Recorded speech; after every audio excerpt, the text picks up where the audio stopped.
दोस्तों नमस्कार। प्रधानमंत्री मोदी की 3 दिवसीय अमेरिकी यात्रा आज पूरी हो चुकी है। वो अमेरिका से मिस्र देश में जा चुके हैं। तो आज ये जानना काफ़ी ज़्यादा ज़रूरी हो जाता है कि प्रधानमंत्री मोदी जी अमेरिका से लेकर के आए हैं। वो सिर्फ वहाँ पर पानी पी कर आए हैं या फिर दोस्ती बनी रहे टाइप की कवायद ही वहाँ पर बिछा कर आए हैं, या इस सारे प्रकरण के पीछे 2024 का अमेरिकी राष्ट्रपति चुनाव और 2024 का भारतीय लोकसभा चुनाव ही है, ये पहचानना बहुत ज़रूरी है।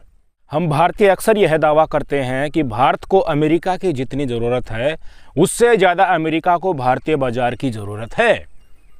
यह दावा भले ही अतिशयोक्तिपूर्ण हो, लेकिन इस बार सच में ऐसा ही था। हमें समझना होगा कि फरवरी 2022 में यूक्रेन पर रूस के हमले के बाद से ही अमेरिका भारत पर दबाव बनाता आ रहा था कि वह रूस पर प्रतिबंध लगाए जाने की पश्चिमी नीति में सम्मिलित हो। लेकिन आज उसके 1 से भी अधिक साल के बाद भारत न केवल रूस के कच्चे तेल का बड़ा आयातक है, बल्कि उसने रूस के विदेशी मंत्री की मेजबानी भी की है। इतने प्रतिबंध लगाने के बाद भी इंडिया ने रूस से इतना तेल खरीद लिया कि वहाँ की इकोनॉमी बिल्कुल रोबस्ट है रूस की। आज भी बाइडेन साहब की अमेरिका में आलोचना हो रही है कि आप युद्ध को नहीं रोक पा रहे हैं। इन तमाम चीज़ों के बावजूद अमेरिका ने मोदी को राजकीय यात्रा पर आमंत्रित किया। उसने रूस के विरुद्ध लड़ाई में अपने कई निष्ठावान सहयोगी जो हैं यूके, ऑस्ट्रेलिया और जापान के राष्ट्रीय अध्यक्षों को नहीं बुलाया। खास तौर पर तब जब आज के दिन मोदी साहब अमेरिका की लिबरल प्रेस में लोकप्रिय हैं और बाइडेन साहब की डेमोक्रेटिक पार्टी के अनेक सांसद हिंदू फोबिया पे ग्रस्त हैं। हिंदू फोबिया मतलब एंटी हिंदू सेंटिमेंट्स पनप रहे हैं बाइडेन की डेमोक्रेटिक पार्टी के सांसदों के अंदर ही। सबसे पहली बात यह है कि यूके, ऑस्ट्रेलिया और जापान से अमेरिका में कोई चुनावी फायदा बाइडेन साहब को नहीं हो सकता। अमेरिका में चीनी और वियतनामी प्रवासियों की संख्या भी बहुत बड़ी है, पर वो तो अपने देश की सरकारों को पसंद नहीं करते, इसलिए उन्हीं कारणों से अमेरिका चल कर आए हैं। तो उनके राष्ट्रीय अध्यक्षों को अमेरिका बुलाकर बाइडेन साहब करेंगे क्या? पाकिस्तानी और दक्षिणी एशियाई मुस्लिम बाइडेन को डेमोक्रेटिक पार्टी के जो है वो बंधक मतदाता हैं वे लोग, और वे कभी भी रिपब्लिकनों यानी कि जो ट्रंप वाली पार्टी उसको वोट नहीं देंगे। तो इसको तो उन्होंने पहले ही लुभा रखा है, तो इसके लिए कोई कवायद करने की ज़रूरत है नहीं। लेकिन अमेरिका में वैसे भारतीयों की बात बिल्कुल अलग है। मोदी भारत के साथ ही अमेरिका में भी लोकप्रिय हैं। 2019 में जब उन्होंने अब की बार ट्रंप सरकार का नारा दिया था, तब भले ही ट्रंप की जीत न हुई हो, लेकिन उन्हें भारतवंशियों के इतने वोट मिले जितने इससे पहले किसी रिपब्लिकन उम्मीदवार को नहीं मिले थे। 2024 में अमेरिका में होने जा रहा चुनाव बहुत कांटे की टक्कर वाले साबित होने वाले हैं और हर वोट का महत्व उसमें होगा। अमेरिका में बसे भारतीयों की संख्या इतनी तो नहीं है कि वो चुनाव में एक निर्णायक भूमिका निभा सके, क्योंकि वो मुख्यतः ईस्ट और वेस्ट कोस्ट के शहरी इलाकों में बसे हैं, जिन्हें बाइडेन की ही पार्टी डेमोक्रेटिक पार्टी का गढ़ माना जाता है। लेकिन हमें नहीं भूलना चाहिए कि भारतवंशी अमेरिका का सबसे अमीर प्रवासी समुदाय है और उनकी पॉलिटिकल फंडिंग मायने रखती है। अमीर इसलिए है क्योंकि टैलेंट हमारे देश के लोगों में है, वो मेहनत वहाँ पर जाकर करते हैं, अच्छी खासी सैलरी उनकी है, फिर बिजनेस भी एस्टेब्लिश कर लेते हैं। इसलिए अमेरिका में भारतीय समुदाय सबसे ज़्यादा अमीर है, सबसे ज़्यादा पैसे वाला है, सबसे ज़्यादा पॉलिटिकल फंडिंग हमारे प्रवासी लोग वहाँ कर रहे हैं। बाइडेन साहब की डेमोक्रेटिक पार्टी के हिंदू फोबिया के चलते भारतवंशियों के वोटों और फंडिंग का दूसरे खेमे की ओर झुकाव बढ़ता जा रहा है। यही खेल तो है। यानी बाइडेन की पार्टी में कई ऐसे सांसद हैं जो हिंदुओं को पसंद नहीं करते हैं, उनकी विचारधारा को पसंद नहीं करते हैं, जिसके चलते अमेरिका में मौजूद भारतीय हिंदुओं का ट्रंप की पार्टी रिपब्लिकन की तरफ, जो रिपब्लिकन पार्टी उसकी तरफ आकर्षण बढ़ता जा रहा है। इसी को बाइडेन साहब रोकना चाहते हैं मोदी साहब की मदद से। यूके को देखिए, वहाँ पर हिंदू समुदाय लेबर पार्टी को वोट देता था, दक्षिण एशियाई मुस्लिम भी उसी के वोटर थे। अमेरिका की तरह यूके के हिंदू भी राजनीतिक रूप से एकजुट नहीं थे और ऐसे शहरी संपन्न क्षेत्रों में रहते थे जिस तरह से अमेरिका में हो रहा है, और वो भी परंपरागत रूप से लेबर पार्टी के गढ़ थे। लेकिन लेबर पार्टी के एक सांसद जेरेमी कोर्बिन के हिंदू फोबिया की प्रतिक्रिया में वहाँ का हिंदू समुदाय एकजुट हो गया, इनके खिलाफ हो गए लेबर पार्टी के, और उन्होंने लेबर पार्टी के नेताओं की फंडिंग रोक दी, क्योंकि लेबर पार्टी के एक सांसद ने हिंदुओं के अगेंस्ट में एक बयान दे दिया था। वे अब टोरीज की फंडिंग करने लगे, यानी कि दूसरी पार्टी उसकी फंडिंग करने लगे। कोर्बिन के बाद लेबर पार्टी के प्रमुख बने कियर स्टेरमर ने सावधानी पूर्वक, बिल्कुल ध्यान देकर यह गलती, इस प्रकार की गलती दोबारा नहीं दोहराई। उन्होंने हिंदू द्वेष के विरोध में बयान तक दिया है हिंदुओं को खुश करने के लिए, और ऐसा करने वाले वो ब्रिटिश के पहले राजनेता हैं। यह तो अभी तक ऋषि सुनक ने भी नहीं किया। तो आप समझ सकते हैं कि खिसकते हिंदू वोटर्स और फंडिंग की ज़रूरत बाइडेन साहब के लिए कितना ज़रूरी है। अमेरिका में हिंदुओं की आबादी 1% से कम है, ये सच्चाई है, लेकिन वे 6% टैक्स देते हैं, तो उनकी इकोनॉमी, उनकी फंडिंग कितनी मायने रखते होंगे आप सोच सकते हैं। बहुत बड़ी चुनावी फंडिंग उनकी ताकत है। यही कारण है कि बाइडेन की डेमोक्रेटिक नेता परमीला जायपाल ने मोदी की स्पीच का बॉयकॉट करने के अपने निर्णय को आखिरी वक्त में बदल लिया और वे शामिल होगी, संसद भवन में आ गई। क्यों? क्योंकि सिएटल में, जहां से वो सांसद है, वहां पर हिंदुओं की बड़ी आबादी है और उन्हें नाराज करना उनके लिए नुकसानदेह चुनाव में हो सकता था। लेकिन हमें नहीं भूलना चाहिए कि जब बाइडेन के secretary of state Antony Blinken ने भारत में धार्मिक स्वतंत्रता की बदहाली पर रिपोर्ट जारी की थी, तो उन्होंने, ऐसा तो हो नहीं सकता ये बाइडेन की अनुमति के बिना ही जारी कर दी होगी। जिन 70 डेमोक्रेट्स ने मोदी की स्पीच के बहिष्कार की मांग करने वाले पत्र पर हस्ताक्षर किए थे, उनसे भी बाइडेन साहब अनभिज्ञ नहीं होंगे, क्योंकि उन्हीं की पार्टी के तो वो सांसद हैं।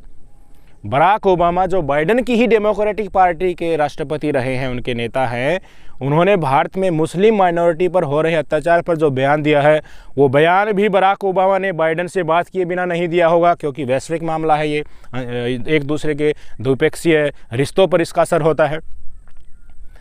ये सब इसलिए हुआ है क्योंकि बाइडेन को खुद को हिंदुओं का दोस्त दिखाने के साथ साथ अपने मुस्लिम वोटर्स का भी तुष्टीकरण करना है। सच्चाई ये है, बाकी कोई कैसा भी ढोल पीटते रहे, असल हकीकत तो यही है कि हिंदू और मुस्लिम दोनों वोटर्स चाहिए।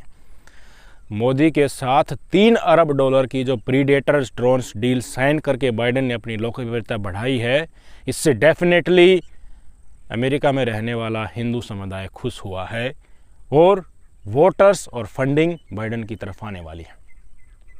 और जो जेट इंजन डील को लेकर गोदी मीडिया तांडव कर रहा था कि जेट इंजन की डील आ गई, टेक्नोलॉजी ट्रांसफ़र हो गई, वो डील MOU से आगे नहीं बढ़ी है। कुछ दिन बाद पता चल जाएगा कि क्या उसकी असल हकीकत है। क्रिटिकल टेक्नोलॉजी के ट्रांसफ़र की बातें भी निराधार साबित हुई हैं। हालांकि उनके कारण मोदी की अमेरिका यात्रा को एक बहुत अच्छी हवा मिल गई है। गोदी मीडिया को मुद्दा मिल गया था, डंका बज गया, इसके लिए मटेरियल मिल गया था, लेकिन मोदी ने अपना काम पूरा कर लिया है और अब अमेरिकी लिबरल मीडिया कुछ समय तक भारत और हिंदुओं के मामले में चुप्पी छाड़े रहेगा। बाइडेन ने ज्वाइंट प्रेस कॉन्फ्रेंस में ऐसा खेल रचा जानबूझकर, जिससे अमेरिका का मुस्लिम समुदाय भी खुश हुआ और हिंदू समुदाय भी। 2024 में अमेरिका में राष्ट्रपति चुनाव है। उसके चुनाव प्रचार में बाइडेन की पार्टी के नेता जब हिंदू इलाकों में वोट मांगने जाएंगे तो कहेंगे, देखिए हमने आपको, आपके जो मोदी साहब हैं भारत के, उनको विशेष राजकीय यात्रा पर बुलाया, उनका सम्मान किया। आपके देश का सम्मान इससे बढ़ा है। हमारी एक प्राइवेट कंपनी ने ड्रोन भी भारत को दिए हैं, इसलिए हिंदुओं बाइडेन साहब को ही जिताना है। और जब यहीं बाइडेन के डेमोक्रेटिक पार्टी के नेता मुस्लिम इलाकों में वोट मांगने जाएंगे तो कहेंगे कि देखो, हमने मुसलमानों पर अत्याचार करने वाले मोदी को यहाँ अमेरिका में बुलाया, पूरी दुनिया के सामने व्हाइट हाउस में उनसे हमने प्रश्न पूछा कि भारत में मुसलमानों पर अत्याचार हो रहे हैं, आप इसको रोकने के लिए क्या करेंगे। और जिस पत्रकार ने ये सवाल मोदी साहब से पूछा था, वो बाइडेन साहब की प्रिय पत्रकार है। जहाँ भी विदेशी यात्रा पर बाइडेन साहब जाते हैं, उनको साथ लेकर जाते हैं, तो वो कितनी क्लोज है, कितनी उनको जानकारी इन मामलों के आप समझ सकते हैं। ये सवाल पूछने के पीछे की राजनीति क्या है, उसको भी आप समझ सकते हैं। हिंदुओं और मुसलमानों दोनों को खुश करना है। राजनीति आजकल बॉर्डर तक नहीं रही, बॉर्डर के पार भी चली गई। बाइडेन साहब ने मोदी साहब को बुलाकर अपना राजनीतिक चमक हासिल करने का काम बखूबी निभाया है। फ़ायदा एक तरफ नहीं होगा, फ़ायदा दोनों तरफ भी होगा। 2024 में भारत में भी तो चुनाव हैं। आजकल आपको दिख रहा होगा मोदी साहब जहाज़ लेकर कभी ऑस्ट्रेलिया चले जाते हैं, कभी अमेरिका भाग जाते हैं। ये ऐसे ही नहीं कि चल दिए, पहले बातचीत होती है कि किस किस मुद्दे को फ्रंट पर रखना है और इसके पर्दे के पीछे क्या क्या करना है और क्या क्या हम हासिल करके आए हैं वो भी किस तरह से दिखाना है। जिस प्राइवेट कंपनी से मोदी साहब ने ड्रोन लेने की डील की है वो भारत में बैठे बैठे भी हो सकती थी। उसके लिए अमेरिका के राष्ट्रपति से स्पेशल रिक्वेस्ट मोदी साहब ने नहीं की थी कि देखिए ड्रोन हमें दिलवा दीजिए। वो एक प्राइवेट कंपनी है भाई, आप उनको पैसा दो आपको दे देगी। नोड चाहिए होती है सरकार की, वो मिल जाती। द्विपक्षीय रिश्ते इतने तो हैं ही अमेरिका के साथ हमारे। पर बाकी जो प्रोपेगेंडा फैलाया जा रहा है कि टेक्नोलॉजी ट्रांसफ़र हो गई है और इंजन बनाने का काम भी इंडिया में होगा, वो एक MOU तक ही, एक कागजात जो साइन होते हैं ना फॉर्मेलिटी के लिए, वहाँ तक ही रहा। आगे आने वाले सालों में आपको पता कर लेना कि इसका हुआ क्या। और रही बात उद्योगपतियों से बातचीत करने की, तो इसमें एक एलोन मस्क को काफ़ी उछाला जा रहा है। बाकी भी उद्योगपतियों से बातचीत हुई थी, कुछ आंकड़े दिखाए गए कि ये देखिए इतना इन्वेस्टमेंट भारत में करेंगे, ये देखिए इतना इन्वेस्टमेंट भारत में करेंगे, देखिए चीन की तरफ से सारे उद्योग उठकर भारत में आ जाएंगे मोदी की इस यात्रा से। तो ये चीज़ें तो सिर्फ मैं कह रहा हूँ एक कही हुई बातें हैं, जानबूझकर परोसी गई बातें हैं। राजनीति करने का एक ये जरिया है। वे उद्योगपति हैं, उनको भारत में अगर फ़ायदा लगेगा डेफिनेटली यहाँ आएंगे, उनको चीन में फ़ायदा लगेगा वो तो चीन में ही रहेंगे। एलोन मस्क साहब कई सालों से अपनी फ़ाइल धीरे धीरे नितिन गडकरी के पास सरका रहे हैं, वापस भेज दी जाती है, फिर आ जा रहे हैं, क्योंकि वो चाहते हैं कि इम्पोर्ट टैक्स भारत सरकार कम कर दे, ताकि गाड़ियाँ सीधे भारत के लोग ऑर्डर करें भारत में बैठकर और बनी बनाई गाड़ी दूसरे देश से अमेरिका में ही आ जाए। स्टारशिप उनकी एक कंपनी है, स्पेसएक्स उनकी एक कंपनी है जो सैटेलाइट से जो स्टार वाली कंपनी है, सैटेलाइट से इंटरनेट प्रोवाइड करेगी। उन्होंने काम शुरू भी कर दिया था भारत में, पर उनका लाइसेंस नहीं था तो मोदी साहब ने उसको एक्टिविटी को बंद कर दिया। तो ये तमाम चीज़ें हैं। वो तो एक व्यापारी हैं, व्यापारियों को सहूलियत मिलेगी तो डेफिनेटली वो यहाँ पर आएंगे। अगर सहूलियत नहीं मिलेगी, यहाँ से ज़्यादा सहूलियत कहीं और मिलेगी तो वो वहीं पर रहेंगे। जिस तरह से दिखाया जाता है ना यूपी में साल में एक बार पूरे देश के उद्योगपतियों को इकट्ठा किया जाता है और इतना इन्वेस्टमेंट दिखाया जाता है कि जीरो भी नहीं गिनी जाती हैं, ठीक वहीं हालात यहाँ के हैं। इसकी असल सच्चाई साल डेढ़ साल में पता चल जाती है जब पीछे मुड़कर देखते हैं कि यार उस दिन तो बात हुई थी इतना ज़्यादा लाखों करोड़ों का इन्वेस्टमेंट, कई लाख करोड़ का इन्वेस्टमेंट आएगा, पर अब तक क्या चल रहा उसका आप बताइए। किसी को पता नहीं रहता, ना तो मीडिया को पता रहता, ना हमें पता रहता, ना आपको पता रहता। सरकार कुछ बोलते ही नहीं, क्योंकि सरकार को तो पता ही वो किस लिए किया गया था, वो पब्लिसिटी स्टंट एक था। चीज़ों को समझिए, राजनीति देश तक ही सीमित नहीं रही, देश से बाहर भी जा चुकी। मोदी साहब को इसी मुद्दे पर कि विदेश में बज गया डंका, 2024 में एक मुद्दा यही भी होगा, क्योंकि 2014 में जुमलों वाला मुद्दा फिर से नहीं चलेगा 2024 में। 2019 में जो सेना का शौर्य वाला मुद्दा था वो फिर से नहीं चलेगा, क्योंकि वो भी फिसड्डी साबित हो चुका है। तो इसलिए नए नए मुद्दों को लाकर सामने रखा जा रहा है। एक और मुद्दा तैयार हो रहा है, यूनिफॉर्म सिविल कोड, उसको सामने रखा जाएगा, उसके ऊपर वोट मांगी जाएगी। राजनेताओं का ये काम होता है, पर हमें भी थोड़ी सच्चाई परखनी चाहिए। ये काम ठीक उसी तरह का है जिससे गांव के लोग इकट्ठा होकर के विधायक साहब के पास जाते हैं कि देखिए एक चौपाल के लिए पैसे दे दीजिए या चौपाल बनवा दीजिए हमारे गांव में।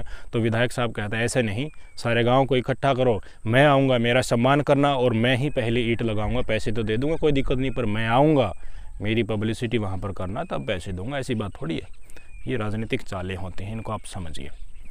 हकीकत क्या होता है, वो चौपाल के लिए पता चला था सिर्फ 4 दीवारी के लिए पैसे आए हैं। वही राजनीति की हालत है। नमस्कार।